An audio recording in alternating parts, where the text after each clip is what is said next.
Assalamualaikum, halo sobat petani semua. Jumpa lagi di Arta Production, channelnya petani masa kini.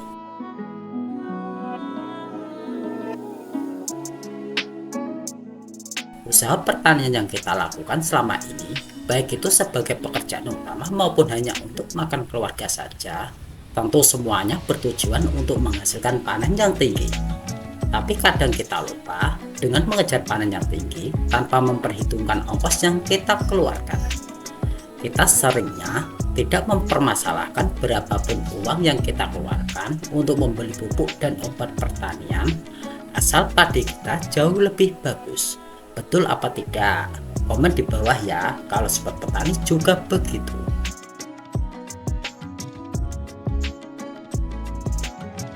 Menurut pihak yang pernah melakukan perhitungan, di sini di negara kita, biaya untuk menghasilkan 1 kilo gabah panen sekitar Rp4.000.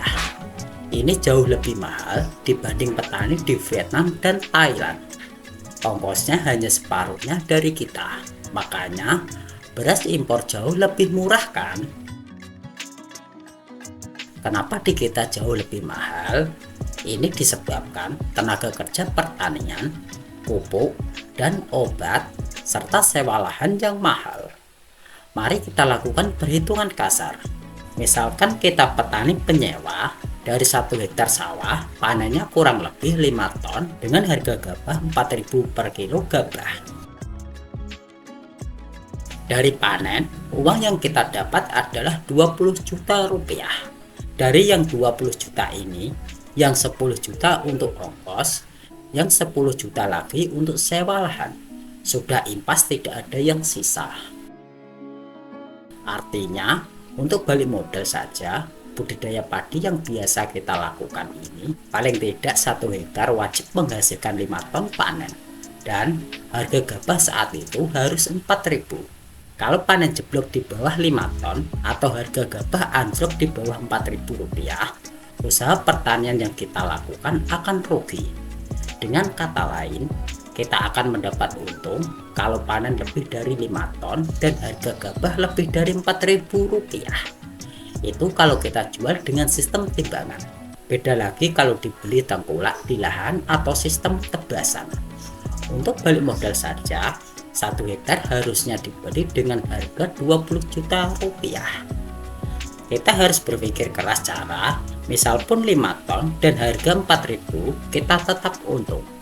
Satu-satunya cara adalah dengan menghemat ongkos. Lalu ongkos mana yang bisa dihemat dengan tanpa panen turun dari 5 ton? Salah satunya ongkos yang dapat dihemat adalah pupuk.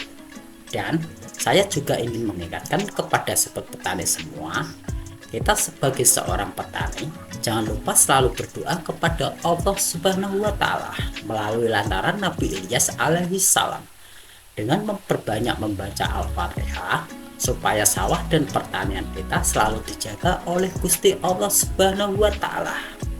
Oke, mari kita kembali ke pembahasannya.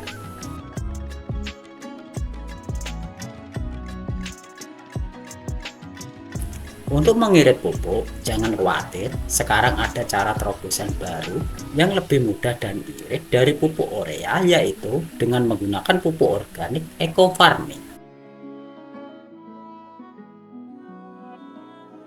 Kehadiran pupuk eco farming ini juga bisa membantu kita para petani mengurangi penggunaan pupuk kimia, khususnya jika keberadaan pupuk semakin mahal dan langka.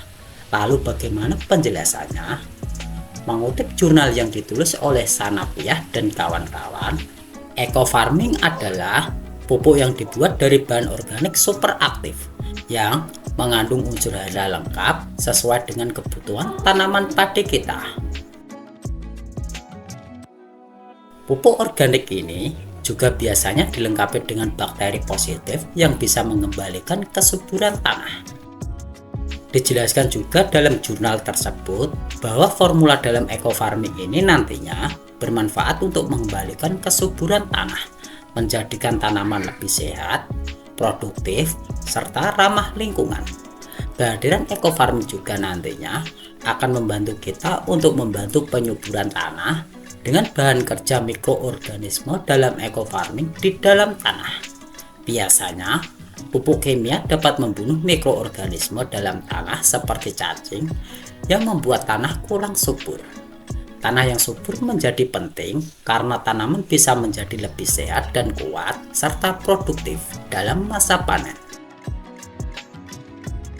Mengutip referensi lain, dalam buku Saatnya Menerapkan Pertanian Tekno-Ekologis oleh Supriyo Guntoro, ekofarming juga disebutkan dengan istilah pertanian ekologis.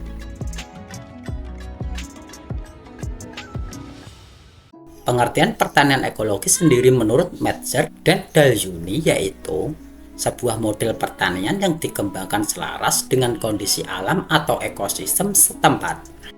Dalam buku Pertanian Terpadu untuk Mendukung Kedaulatan Pangan oleh UGM Press, penerapan pertanian ekologis ini memiliki beberapa keuntungan ya bro, yaitu meningkatkan kesuburan tanah, mengurangi erosi dan pencemaran air, menghidupkan siklus rantai makanan untuk mengendalikan hama dan penyakit tanaman, mengembangkan pemanfaatan dan konservasi keanekaragaman hayati dalam pertanian, meningkatkan kemampuan adaptasi petani dengan perubahan iklim dengan mengurangi emisi karena penggunaan pestisida dan pupuk kimia.